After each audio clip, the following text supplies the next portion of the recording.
여러분 용기가 안 나서 찬송을 못했을 텐데 그 많은 여성 성도님 가운데 청일점으로 서서 찬송을 부르는 그 모습, 그리고 저에게 들리는 그 미세한 음성이 얼마나 은혜가 되는지 모릅니다. 저도 이렇게 좋은데 우리 주님께서는 얼마나 좋아하실지 모르겠습니다. 더 힘내시고 더 열심으로 주님을 섬겨주시기를 간절히 부탁을 드리겠습니다. 제가 지난주 광고 시간에 저희 딸 서진이가 그 아이와 올 스테이트 오케스트라 멤버, 바이올린 멤버로 뽑혔다고 말씀을 드렸습니다. 그래서 서진이가 이 올 스테이트 멤버로 뽑히기 위해서 오디션을 봤습니다. 인디애나 하이스쿨에서 오디션을 봤는데 제가 라이드를 했어요. 근데 딸아이가 오디션을 앞두고 저에게 이렇게 물었습니다. 아빠는 두렵고 떨릴 때 어떻게 이겨내? 라고 저한테 물었어요. 아마 오디션을 앞두고 마음이 긴장됐던 것 같습니다. 그래서 제가 모든 사람은 시험이나 오디션을 앞두고 다 긴장한다. 긴장 안 하는 사람 거의 없고 모두가 다 긴장하니까 너가 느끼는 그 마음은 정상이다 라고 이야기를 하면서 너무 결과에 대해서 부담을 갖지 말고 할 수 있는 미션을 즐겨라 라고 이야기하면서 성경에 나오는 여러분이 잘 알고 있는 그 가나안을 정탐했던 여호수아와 갈렙에 대한 이야기를 들려주었어요. 12명의 정탐꾼을 보냈는데 10명은 모두 가나안에 살고 있는 사람들이 몸집이 크고 힘이 세 보여서 이스라엘 백성은 그것을 감당하기가 능히 어려울 것 같다라고 해서 다 두려워하는 그런 떨리는 보고를 했는데 오직 여호수아와 갈렙만이 그런 보고를 하지 않았지 않습니까? 그리고는 가나안에 살고 있는 그 장대한 사람들이 다 나의 먹이다 라고 이렇게 보고를 함을 통해서 하나님이 함께 하시면 그 모든 것을 이스라엘 백성이 감당할 수 있습니다 라고 보고했던 것이 이 여호수아와 갈렙의 이야기지 않습니까? 그래서 제가 서신을 보고 생각을 좀 바꿔서 오디션 심사하는 그 심판관이 너를 평가하는 그런 사람이 아니라 반대로 너가 그 사람을 너의 먹이처럼 생각하고 당당하게 네가 하고 싶은 것 마음껏 펼쳐라 라고 이야기를 했죠. 그래서 나중에 아빠 이야기가 조금 먹혔대요. 그래서 떨지 않고 잘 했다라는 이야기를 저에게 해 주었습니다. 자, 우리는 우리 안에 두려움을 쫓아내고 주님의 능력을 온전하게 의지하게 될 때 주님이 행하시는 놀라운 일들을 경험할 수 있습니다. 제가 이 이야기를 하는 것은 우리가 항상 살다 보면 우리 안에 어떤 일이 닥치게 되면 이 두려움이라는 것이 먼저 찾아오게 되죠.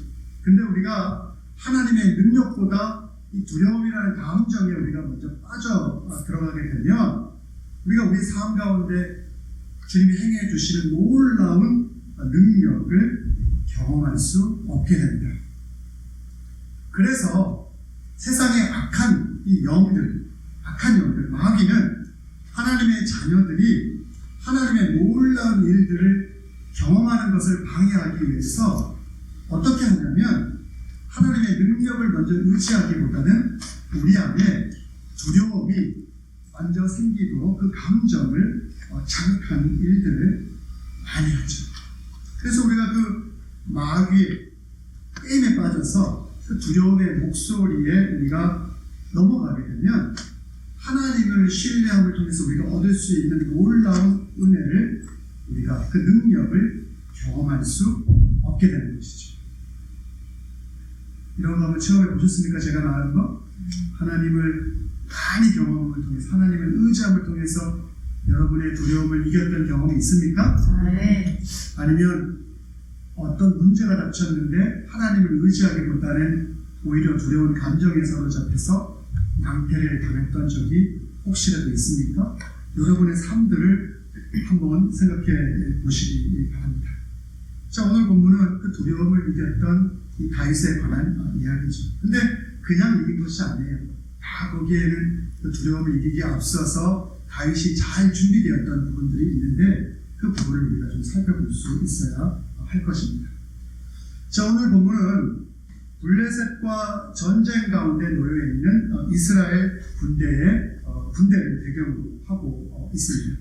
여러분, 블레셋은 알다시피 해양 민족이었고, 그리고 팔레스타인이라고 하지 않습니까? 그리고 강력한 철기 문화를 가지고 있어서 항상 이스라엘과는 앙숙 관계였어요. 이스라엘이 힘이 없을 때는 블레셋에 의해서 이스라엘 백성이 얼마나 많은 핍박을 받았는지 몰라요. 그런데 이스라엘 힘이 조금씩 강대해지면서 나중에는 블레셋의 핍박으로부터 벗어날 수 있었지만 그 전까지는 굉장히 블레셋에 의해서 억압을 받고 있었죠.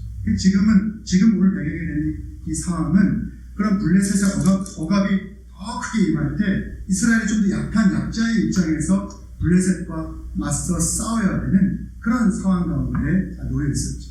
자, 그런데 더 놀라운 것은 그러한 블레셋에는 그 블레셋 백성들을 이끌어가는 아주 싸움에 능수능란한 장수, 골리앗이라는 장수까지 있었죠.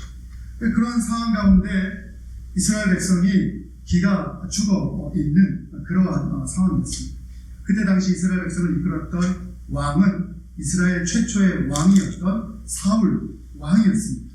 그래서 어떻게 해서든지 이 골리앗이라는 사람을 무너뜨리고 블레셋과의 전쟁에서 승리하기 위해서 골머리를 쓰고 있었는데, 그래서 사울 왕이 제시했던 것이 무엇이냐면 이 골리앗을 쓰러뜨리는 사람에게는 많은 물질을 주고 또 자기의 딸과 결혼까지 시켜 통해서 명예까지 주겠다는 그러한 약속을 합니다. 그럼에도 불구하고 이스라엘 백성이 이 골리앗과의 싸움이 두려워서 어느 누구도 선뜻 골리앗과 싸우려고 하지 않았습니다. 자, 그런데 그때 당시에 다윗이라는 우리 목동이 이제 성경에 나오게 됩니다. 근데 그때 당시에 다윗은 나이가 어려서 미성년이었기 때문에 전쟁에 참여할 수 없었던 나이죠.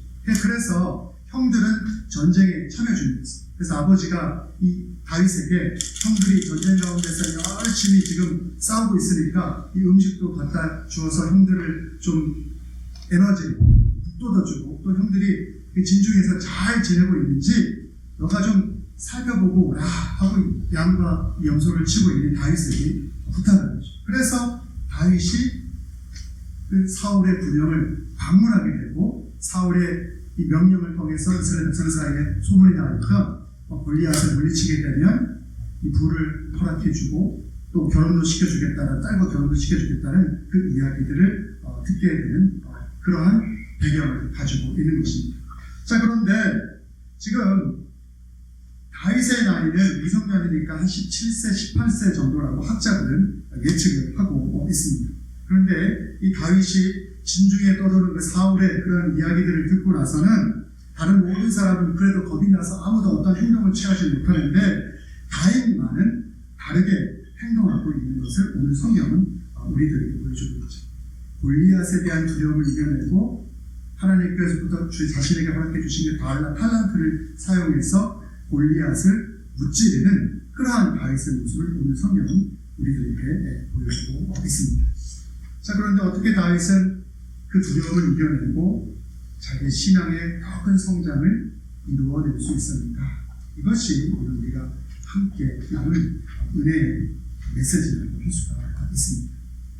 자, 우리는 살면서 주님이 우리의 삶의 모든 일들을 다 한다라고 신앙적으로 고백을 하는데 주님이 하는 일도 있지만 우리가 해야 하는 일도 있다는 사실을 신앙생활 가운데서 잊어서는 안 되죠. 뭐 간단한 일을, 복잡한 일을 들을 필요도 없이 간단한 일을 드릴게요. 우리 목사님들 이런 말씀 많이 하시잖아요. 시험 공부 이거 열심히 해야 되는데 자기가 시험 공부 하나도 안 해놓고 하나님한테 시험 잘 보게 기도해 주세요 라고 하면 하나님이 그 기도에 응답을 하겠습니까? 안 하겠습니까? 아마 99.999% 100% 거의 안 한다고 보는 게 정답이죠. 그렇게 기도하는 것은 믿음이 있는 기도입니까? 물론 하나님을 의지한다는 측면에서 믿음이 없는 건 아니지만 자기가 해야 될 영역이 있고 하나님께 맡겨야 될 영역이 있는데 그거에 대한 균형점을 찾지 못한 행동인 것만은 분명하죠. 그래서 우리도 신앙생활을 하면서 하나님께 우리가 맡겨줘야 될 것들과 우리가 해야 될 것들 가운데 균형점을 잘 할 수 있어야 됩니다. 오늘 다윗은 그 균형점이 무엇인지를 우리들에게 분명하게 보여주고 있어요. 여러분, 성경 역대하 20장 15절에 보면 이러한 말씀이 있습니다. 전쟁은 너희에게 속한 것이 아니요 하나님께 속한 것이다 라는 말씀이 있어요. 자, 이 말씀은 모압과 암몬과의 전쟁으로 인해서 이스라엘 백성이 여호사밧 왕이 통치하는 기간이었는데 굉장히 두려워하고 있었어요. 그때 이스라엘 백성들에게 위로하기 위해서 주신 말씀이에요. 전쟁은 너희에게 속한 것이 아니요 하나님께 속한 것이다 라는 말씀이죠. 그럼 많은 사람들이 이 구절만 보게 되면 우리가 믿는 하나님에 대해서 오해를 하게 됩니다. 어떤 오해를 하게 되냐면 마치 우리가 믿는 하나님은 싸움꾼인 것처럼 싸움하는 걸 너무 좋아하는 분이고, 하나님은 이스라엘 백성만 사랑하시고 다른 민족은 사랑하지 않는 분처럼 보여져요. 맨날 이스라엘 편들어서 다른 사람들을 무찌르는 그런 역할만 구약성경에서 우리들에게 보여주고 있지 않습니까? 그런데 우리가 성경 전체를 놓고 하나님이 어떤 분이신지를 보게 되면 우리의 그런 생각이 얼마나 잘못된 생각이라는 것을 우리는 분명하게 알 수가 있죠. 주님은 오늘날로 얘기하면 교회에 택함받은 우리도 사랑하시지만 교회 밖에 살아가는 하나님이 창조하신 모든 피조물을 사랑하시는 분입니다. 여러분 그렇게 생각하십니까? 아니에요, 목사님. 하나님은 교회에 있는 사람들만 사랑하는 분이라고 혹여라도 여러분 생각하십니까? 성경은 그렇게 이야기하고 있지 않습니다. 성경은 하나님이 창조한 모든 백성을 사랑하는 분이 주님이시면 우리들에게 분명하게 말씀하고 있죠. 또 하나님은 마치 싸움만 하시는 분인 것처럼 성경이 구약의 성경에서 묘사할 때가 많이 있지만 하나님은 전쟁보다는 평화와 평강을 더 원하시고 사랑하시는 분의 사실을 성경은 우리들에게 분명하게 말씀해 주는 거죠. 그런데 그럼에도 불구하고 하나님이 싸우실 때가 있어요. 그게 언제인가? 바로 하나님의 나라를 위해서, 하나님의 뜻이 세상 가운데 온전하게 이루어지는 것을 이루기 위해서, 세상의 악과 싸우기 위해서 하나님이 싸우실 때가 있어요. 우리는 우리의 이기적인 목적을 달성하기 위해서 싸울 때가 많지만 하나님은 이기적인 당신의 목적을 달성하기 위한 것이 아니라 세상 가운데 평화를 주고 하나님의 온전한 뜻이 이루어지는 것을 이뤄내기 위해서 세상과 싸우시는 분이죠. 그러니까 하나님이 친히 싸우신다라고 하는 얘기를 착각하시면 안 돼요. 하나님이 선하고 온전한 것을 우리에게 허락하고 이 세상에 온전한 평화를 주시기 위해서 세상의 악과 싸우는 분이심을 우리는 인정할 수 있어야 합니다. 자, 그런데 이 말씀, 전쟁은 너에게 속한 것이 아니요 하나님께 속한 것이라는 사실을 우리는 종종 우리의 개인적인 삶 속에서 또한 오해를 할 때가 있어요. 어떻게 오해를 하느냐? 마치 우리에게 해야 될 일이 있어요. 우리가 책임져야 될 부분들이 있는데 그런 우리가 해야 될 일과 우리가 책임져야 될 것들을 다 내려놓고 마치 모든 것을 하나님이 해야 되는 것처럼, 아까도 얘기했지만 시험 공부를 예를 든다면 우리가 열심히 시험 공부를 하고 하나님께 기도를 통해서 그 모든 것이 하나님의 뜻 가운데서 온전하게 이루어지기를 소원해야 되는데 우리가 준비해야 될 것들은 하나도 해놓지 않고 마치 하나님께서 내게 그 분별화 같이 내려주시든 로또가 당첨되는 것처럼 그렇게 어떤 일들을 나에게 행해 주실 것을 기대함으로 하나님을 찾는 것은 너무나도 어리석은 것이죠. 물론 개중에 그런 간증하시는 분들이 있어요. 내가 하나님 일 하다가 너무너무 바빠가지고 정말 뭐 어떤 것을 준비할 수가 없었는데 하나님이 그럼에도 불구하고 은혜를 주셨다. 이런 케이스도 있어요, 사실. 근데 이런 케이스는요, 99개 중에 99개는 아니고 그 나머지 1개 정도가 일어날 수 있는 일인데 정말 순수한 마음으로 성실하게 하나님을 위해서 정말 어떤 일들을 행했는데 혹여라도 어떤 것이 준비가 안 될 수 있는 그러한 상황에 처해질 수 있는 경우도 있죠. 근데 하나님이 그럴 때 그 인생이 너무나도 가득하고 너무나 애쓰게 보여서 그 인생을 위해서 묶어주실 때가 있어요. 근데 이거를 우리의 삶 속에 일반화시키는 믿음을 가지고 우리가 신앙생활에서는 절대 아니죠. 하나님은 우리의 상식을 벗어나는 일도 행하시지만 우리의 상식 안에서 놀라운 일을 역사하시는 분이라는 사실을 또한 우리는 잊어서는 안 될 것입니다. 자, 그래서 오늘 우리에게 믿음이 있다면 오늘 본문에처럼 다윗이 좀 그 마음 가운데 엄청나게 지금 하나님에 대한 열정으로 또 하나님에 대한 하나님의 이름이 세상 가운데서 하나님을 모르는 자들에 의해서 짓밟혀지는 것에 대해서 정말 그것이 너무나 안타까운 마음을 갖고 이 골리앗과 싸우기 위해서 나갔지 않습니까? 우리에게도 그러한 마음들, 그러한 것을 행할 수 있는, 물론 골리앗과 싸우는 다윗의 그러한 일이 아닐지라도 우리의 삶의 영역에서 우리가 이 다윗과 같은 행동을 해야 되는 많은 부분들이 있을 수가 있는데 그 일들을 우리는 행할 수 있어야 합니다. 믿음이 있다면 그것이 행위를 통해서 우리 열심을 통해서 드러날 수 있어야 돼요. 그게 우리 열심을 통해서 우리가 구원받는다는 것을 말씀드리는 것이 아니에요. 믿음 통해서 우리는 구원받지만 하나님의 자녀로서 우리가 해야 될 역할이 분명히 있다는 사실을 우리는 잊어서는 안 된다는 것이죠. 그리고 그것은 행위를 통해서 반드시 드러날 수 있어야 하는 것입니다. 그래서 이것을 좀 신앙적인 표현을 우리가 뭐라고 표현할 수 있냐면 하나님의 도구가 되어서 우리가 사용되어질 수 있는, 세상의 악과 맞설 수 있는, 담대함으로 나아갈 수 있는 그러한 모습이 우리 신앙생활 가운데 필요하다는 것이죠. 자, 그렇다면 다윗이 그러한 하나님의 믿음의 도구로서 그 역할들을 감당했는데 어떻게 다윗이 그러한 것들을 감당할 수 있었을까? 한번 저와 여러분들의 믿음을 한번 체크해 보시기를 바랍니다. 첫째, 다윗에게는 주님을 향한 열정과 신뢰가 있었습니다. 우리에게는 주님을 향한 열정이 있습니까? 여러분들 마음을 답하시기 바랍니다. 그리고 우리에게는 주님을 향한 신뢰가 있습니까? 자, 오늘 다윗은 주님이 택한 이스라엘 백성이 블레셋 사람들에게 모욕을 당하는 것을 보았습니다. 그리고는 마음 가운데 주님을 향한 열정이 솟아올랐죠. 다윗이 골리앗과 싸움에 나가게 된 것은 사울이 말했던 것처럼 어떤 보상을 받기 위해서도 아니고, 그리고 어떤 영웅심, 내가 이거 한번 영웅심이 있어 그거를 만족시키기 위해서, 그래서 싸움터로 나가는 것이 아닙니다. 바로 주님을 향한, 주님을 사랑하는 마음 속에서 주님이 세상 사람들로부터 비난받고 그 이름이 세상으로부터 소홀히 여기는 것을 보고 그 마음 가운데서 하나님을 향한 열정이 그 심령 가운데 솟아 올랐기 때문이죠. 우리 가운데도 그런 마음이 있어야 합니다. 교회가, 하나님의 교회가 세상 사람들로부터 비난을 받고 지탄을 받습니다. 그러면 그것 때문에 우리 마음 가운데서 속상해하는 그런 마음들이 있어야겠죠. 여러분, 우리 가운데 그런 게 있습니까? 여러분, 며칠 전에 이태원에서 엄청난 사건이 있었죠. 아세요, 그 얘기?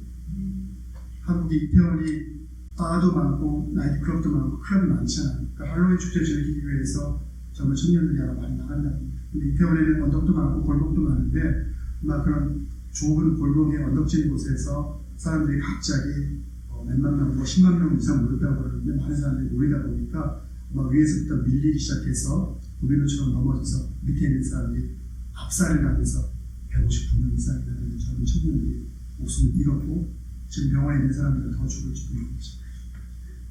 그 이야기 듣고 여러분 마음이 어땠습니까? 처음에 저는 부끄럽더라고요. 대단히 부끄럽더라고요. 그리고는 왜 한국 사람들은 저렇게 안전에 불감증일까? 할로윈 축제, 남의 나라 축제인데 그래 젊은 사람들이 그거 즐길 수는 있지 그 생각까지 했지만 왜 저렇게까지 서로가 서로의 안전을 지켜주지 못해서 많은 사람이 죽을 수밖에 없는 저런 재앙과 같은 비극적인 일들이 왜 한국이라는 사회에서 일어나야 되는 것일까 하는 그런 생각을 했죠. 그리고 좀 더 나가서 어떤 마음이 들었냐면 그래, 누구를 비난하지 말고 그럼에도 불구하고 저 죽은 한 영혼들에 대해서 마음 아파하는 그러한 마음이 들었어요. 그 저는 한 영혼이 뭣도 모르고 놀기 위해서 그 젊음을 잠깐 즐기기 위해서 나왔을 텐데 그러다가 자기가 원하지 않는 저런 비극적인 사건을 갑자기 맞이했을 텐데 그 죽은 영혼이 참 안타깝다. 그 부모가 얼마나 슬플까, 그 친구들이 얼마나 슬플까라는 그러한 생각을 하게 됐습니다. 여러분, 우리가 세상에 교회에 대해서 누군가가 핍박하고 비난한다고 했을 때 예수님의 이름에 대해서 누군가가 뭐라고 비난하고 이야기했을 때 우리는 그것에 대해서 정말 부끄럽고 그것에 대해서 창피하고 그것에 대해서 왜 우리가 교회의 구성원으로서 제대로 하나님의 백성다운 삶의 모습을 보이지 못해서 이렇게 예수 그리스도의 이름이 비난받는 그러한 모습을 우리가 보여주며 교회라는 공동체가 살아가야 되는 것일까에 대해서 우리는 부끄러워야 돼요. 그것 때문에 가슴이 아파야 되고 그것을 변화시키기 위해서 우리는 무엇인가 하고자 하는 그러한 마음이 우리 가운데 있어야 될 줄 믿습니다. 다윗이 그러한 열정을 가지고 있었어요. 이런 열정만 있었던 것이 아니라 다윗은 또한 주님의 능력을 신뢰하였죠. 근데 여러분, 우리가 흔히들 다윗 이야기할 때, 골리앗을 물리친 이야기할 때 다윗이 삶 속에서 아무런 준비되지 않았던 사람이 아닌 것을 우리는 확인해야 합니다. 여러분, 다윗이 군대는 안 갔어요. 미성년이기 때문에. 근데 아까도 얘기했지만 16, 17세 나이면 적은 나이 아니죠, 사실. 그렇게. 그래도 어느 정도 치료 컸을 거고 힘도 있었을 거예요. 근데 오늘 성경이 말씀하는 거 보면 얼마나 훈련이 돼 있었으면, 목도문이를 하면 훈련이 돼 있었으면 여러분 사자도 때려 죽였어요. 곰도 때려 죽였어요. 여러분 사자와 곰 맨손으로 때려 죽이신 분 계십니까? 있으세요? 제가 얼마 전에 TV 보니까 어떤 일본 사람이 등산 갔다가 그 곰을 발로 차가지고 자기 목숨을 구한 얘기 있어요. 근데 그 사람이 어떻게 인터뷰했냐면 자기가 평상시 가라데 운동을 해가지고 곰을 탈 수 있었다. 그래서 탈 수 있는데 곰을 공격한 이유가 아마 새끼 곰을 보호하기 위해서 그 어미 곰을 공격을 했는데 갑자기 위에서 오는 거를 발로 치고 손으로 때려가지고 곰이 그냥 도망갔어요. 그렇게는 곰을 물리칠 수 있어도 곰을 상대로 수영을 잡아가지고 곰을 죽일 수 있을 만큼의 그러한 능력은 아무나 가질 수 있는 건 아니거든요. 그래서 우리가 다윗과 골리앗 얘기할 때 다윗이 아무런 준비가 안 된 상태에서 그냥 하나님만 의지하고 믿음만 가지고 나간 것처럼 혹시 착각할 수 있는데 아니죠. 준비가 되어 있었어요. 평상시 너무나도 잘. 근데 오늘 그러한 사람들을 경험한 다윗이 하나님이 자기 일상 속에서 자기 인생을 어떻게 보호해 주시는지를 그러한 경험들을 통해서 사자를 물리치고 곰을 물리치는 경험을 통해서 알고 있었죠. 하나님은 살아계신 분이시고 나의 일상의 삶 속에서 나와 항상 동행하시고 함께 하신다는 그런 사실을 그는 알고 있었어요. 여러분, 그래서 골리앗이 하나님의 이름을 모독할 때 하나님을 신뢰하고 골리앗과의 싸움으로 나갈 수가 있었던 것입니다. 그냥 나가는 게 아니에요. 준비되어 있지 않는데 그 신앙이라는 것이 그냥 드러날 수 있습니까? 여러분, 우리의 신앙이라는 게 그냥 하루아침에 딱 드러날 수 있으면 누구나 다 신앙생활 할 수 있는 거예요. 하나님과의 깊이 있는 교제가 쌓여서 그것이 계속해서 쌓여서 우리가 어느 정도 우리 안에 있는 것을 채워지게 됐습니다. 하나님의 사랑. 그럴 때 우리의 신앙의 모습이 밖으로 드러날 수 있는 거죠. 아무것도 준비되어 있지 않은데 어느 순간에 내가 내 의지와 내 생각과 내 감정을 가지고 이것을 하겠습니다라고 했을 때 그것이 이루어질 수 있는 것이 아니죠. 이 다윗의 이 모습을, 하나님을 신뢰하는 모습은 그러한 평상시에 그의 신앙의 모습이 보여주고 있는 거예요. 우리가 다윗이 골리앗을 싸워서 골리앗을 물리칠 때 하나님이 함께할 때 그것을 생각하기 이전에 그 다윗이 평상시의 삶 속에서 어떻게 하나님과 친밀한 관계를 가지고 왔는지를 우리는 먼저 알아볼 수가 있어야 됩니다. 저와 여러분은 하나님과 평상시, 지금 날마다의 삶 속에서 그러한 친밀한 관계가 풍성하게 경험되었고 앞으로도 더 풍성하게 경험될 것이라고 믿습니다. 네. 자, 그래서 우리는 그런 것을 경험하기 위해서 어떻게 해야 되겠습니까? 우리가 기도하고 성경을 읽고 우리 자신을 돌아보기 위해서 묵상하고 그리고 하나님이 말씀하신 그 덕을 이웃 사람들에게 나누어주는 것을 통해서 하나님이 그러한 일들 가운데서 어떻게 역사하는지를 우리가 체험할 수 있어요. 살아계신 하나님을 우리가 먼저 체험할 수 있어요. 그런 하나님을 만날 수 있어요. 그래야지 가장 위급한 때에 두려워하지 않고 하나님의 이름을 믿고 우리에게 닥치는 그 위급한 것을 상대하고 무찌를 수 있는 것입니다. 다윗의 신앙이 바로 그 모습을 우리들에게 보여주고 있는 것이죠. 오늘 사울 왕이 다윗이 그런 하나님의 백성으로서의 의리를 가지고 골리앗과 싸우러 나가려고 하니까 어떻게 하냐면 자신의 놋과 투구와 갑옷을 주게 됩니다. 근데 사울의 것을 다윗이 사용해 보니까 이게 별로 자기들에게 맞지 않는 것을 알게 됩니다. 그리고는 자기에게 가장 적합한 것, 자기가 양을 치면서 그리고 염소를 치면서 자기가 사용했던 물매와 돌을 가지고 골리앗을 상대하게 됩니다. 재능이 있었죠. 그걸 사용합니다. 그래서 승리하게 되는 것을 성경이 보여주고 있죠. 우리가 평상시에 하나님을 만나는 방법은 어렵지가 않습니다. 우리의 삶 속에서 하나님 우리를 만나주시거든요. 예를 들어서 악기의 소질이 있어요. 피아노를 좋아하고 바이올린을 좋아하고 첼로를 좋아하고 클라리넷을 좋아하고 플루스를 좋아하고 드럼을 좋아하면 그것을 연주하는 과정 속에서 우리는 하나님을 만날 수가 있어요. 제 딸 서진이가 피아노를 많이 좋아하고 바이올린을 연주하면서 준비하기 위해서 힘들기도 하지만 그 과정 가운데 하나님이 역사하는 것, 그리고 하나님과의 그 믿음의 깊이가 깊어지는 것을 좋아하지 않는 경험을 합니다. 얼마나 감사한 줄 모릅니다. 또 어떤 분들, 오늘 우리 성가대가 아름다운 목소리로 하나님께 찬양을 했지만 우리 기준현 성도님 꼴쯤에서 김영호 성도 집사님도 없는데 나 혼자 어떻게 노래를 하나 그런 마음도 있으셔서 이 자리에 가끔 설 수도 있지만 하지만 하나님을 찬양하는 그 과정 속에서 그 가사를 음미하는 과정 속에서 어느 순간 하나님이 내게 주시는 놀라운 은혜와 하나님의 임재를 우리는 경험할 수 있게 되는 것이죠. 여러분 제가 지금 김영호 성도님 안 계신데 간증을 할까요? 우리 손영걸 사범님이 은퇴하시지 않습니까? 그랜드 마스터 아시죠? 네, 그래서 오전에 시간이 나눠져서 얼마 전에 저한테 그러시더라고요. 목사님, 교회 일 좀 하실 일이 있으면 우리 남편 좀 불러주세요. 그래서 제가 교회 이것저것 할 일들이 많아서 언제 한번 좀 도와주세요라고 해서 통역을 불렀죠. 그래서 블록 작업도 같이 하고 이것저것 일을 많이 했는데 금요일날 사실 우리 저도 성도님하고 멀티 작업만 제가 하기로 약속했었어요. 제가 아침에 저도 이제 다른 일을 좀 교회 일을 좀 하려고 방문하니까 그 차가 한 대가 있는 거예요. 어제 얘기하는 거 어제 그저께. 그랬더니 우리 손영걸 성도님께서 그 교회 주변에 그 체리나무 같은 거, 잡목 같은 게 너무 많았었는데 제가 얼마 전에 그걸 좀 제거해야 되는데 그랬더니 혼자 오셔가지고 그거를 다 제거하고 계신 거예요. 근데 김영하 성도님이 뭐라고 얘기하시냐면 평상시 같으면 짜증도 많이 냈는데 교회를 하고 와서는 우리 남편이 짜증을 안 내더라고요. 그렇게 해피하다. 제 얘기가 아니에요. 김영하 성도님이 저한테 하신 얘기. 그 얘기를 하시더라고요. 조경과 원예와 그런 일들을 하시기 좋아해 보면 그 과정을 통해서 하나님과 깊이 있는 만남을 할 수가 있는 거예요. 청소와 설거지도 마찬가지고 쓰레기 버리기도 마찬가지입니다.